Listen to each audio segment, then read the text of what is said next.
Hello, Aries and Aries Risings. This is your November 2018 Astro-Tarot-Scope from me, Kim, at Expressions of the Universe. So November 1st will start with the Sun in Scorpio in your 9th house. So that's where your focus will be this month. I was going to say this year. That is all about luck. It is ruled by Jupiter, Sagittarius. It's fire sign, it's action, it's wisdom, it's philosophy, it's religion, travel to foreign places, foreign people. So you want to pay attention to all of those themes this month, Aries and Aries risings. So the astrology for November of 2018, we do still have Venus retrograde in Scorpio. This is all about relationships. Fated relationships, destined relationships, taking a look at all of the relationships in our lives, seeing, who's going to stay, who's going to go, new people coming into your life, new opportunities possibly. Venus will remain retrograde until November 16th, where she will turn direct. Now, she will stay in Scorpio until December 26th, where she will hit that 0-degree mark, and that's where you need to draw that final boundary with any relationships before we get into the new year. November 7th, the North Node will move into Cancer, switching up the energy from that fiery Leo. So I think you're going to have a little bit of a break.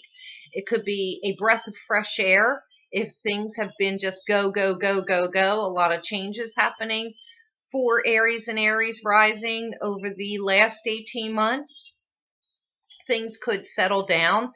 This is going to be a time of nesting, of making a home and building a home and getting cozy in your home, paying attention to the things that are most important to you when it comes to family and friends and relationships, and less about work. So this is really about, like a hunkering down kind of energy. Now, on November 8th, Jupiter will move into Sagittarius, which is a sister fire sign for you. And with the focus being on the 9th house, you may not be slowing down just yet.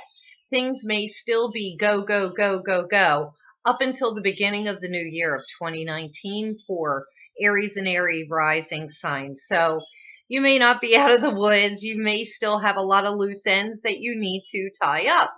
Now, looking at the cards that I pulled for the Aries and the Aries rising signs, there is a lot going on. The theme for the month for you is goblins, and that is reversed. And this is talking about other people's stuff, other people's shadow crap that is affecting your life, or you're allowing it to affect your life. Don't let other people's stuff affect your life. The less you think about other people's stuff and the wounds that you're carrying around from other people's stuff, as soon as you stop thinking about it and allowing it into your realm, you will put these goblins to sleep. This also talks about not allowing your shadow side, that ego, which, Aries and Aries risings often tend to be ruled by their ego. You are ruled by the planet of Mars. It's partly about survival. And I think a lot of Aries and Aries rising signs are so triggered by what they think they need to do to survive that they often do things impetuously without thinking. They jump the gun, and they do some really insane things in the name of trying to preserve oneself and to survive. So those are also goblins. That's part of your shadow side. So you need to put those goblins to bed. It's time. Now, Aries and Aries risings, the first tarot card that comes up is the King of Wands. He's reversed. This is definitely an Aries, a Leo, a Sagittarius. This is fire. This could be you falling off of your throne, being impetuous, not giving anybody a second chance to breathe because you're just jumping into action. That's the problem with Aries and Aries rising signs often, is that you have to have your way. You think you know that, your way, it's your way or the highway, but this can often get you into trouble because this is being very selfish and self-serving a little bit, and you're not thinking about the consequences. And you don't find out until later because you were just so impatient and you had to just go and do something. The second that something triggers you, you have to go and try and fix it, or you need to go do something about it.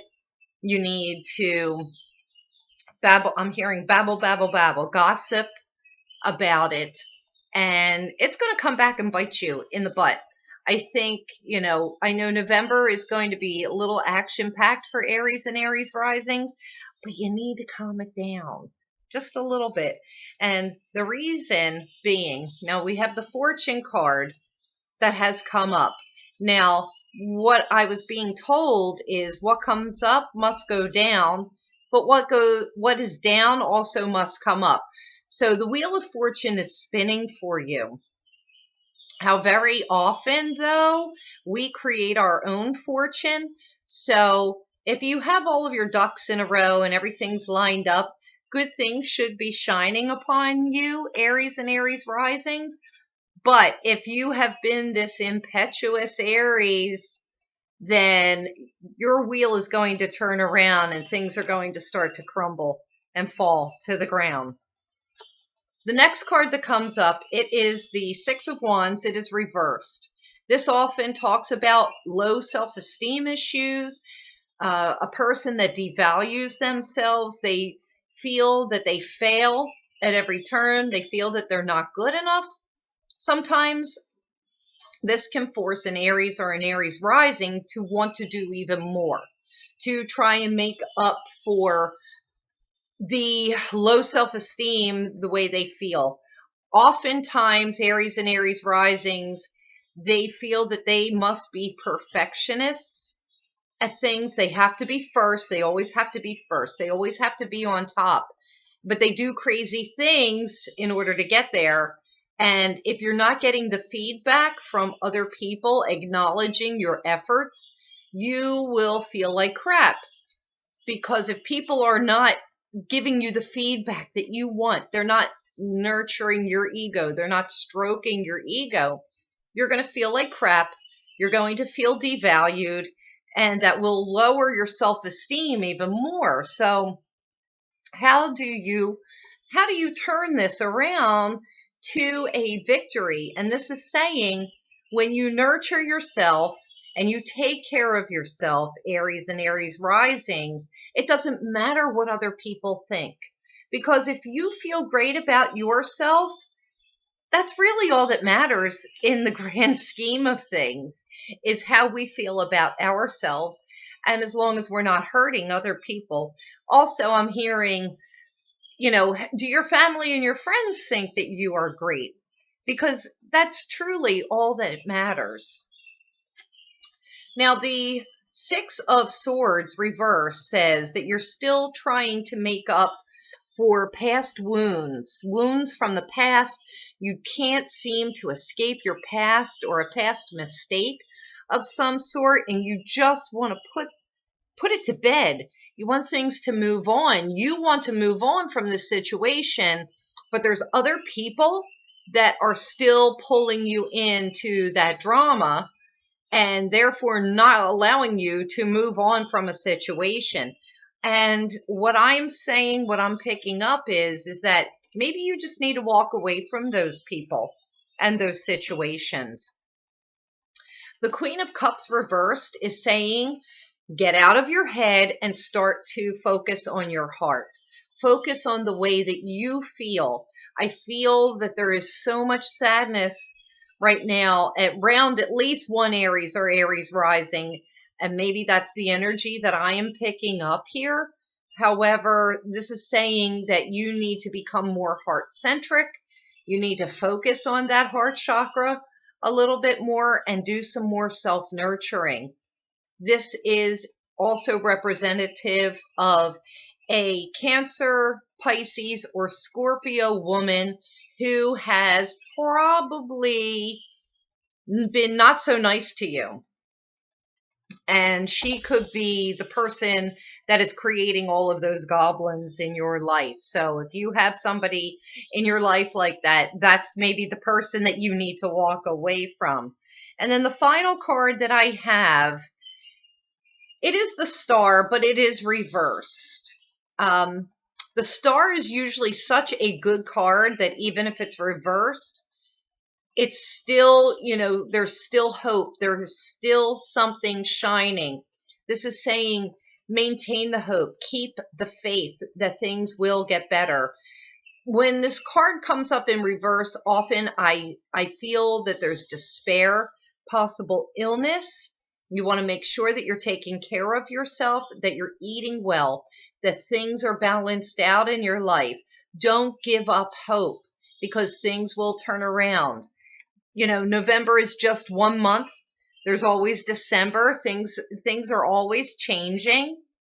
But I think with Jupiter moving into Sagittarius, which is a sister fire sign for you Aries and Aries risings, I think that your horizons, your adventures are definitely going to be expanded as long as you open your mind and expand the possibilities of things that you've never thought of before. So that's all I have for you, Aries and Aries risings. I hope that you liked your reading for this month. If you did, please comment me, give me a thumbs up, share this with your friends. And if you aren't already subscribed, click my face right there and subscribe to my channel so that you don't miss any weekly wisdom or AstroTarot-Scopes to come. So until December, until next month, peace and blessings, and have a great November.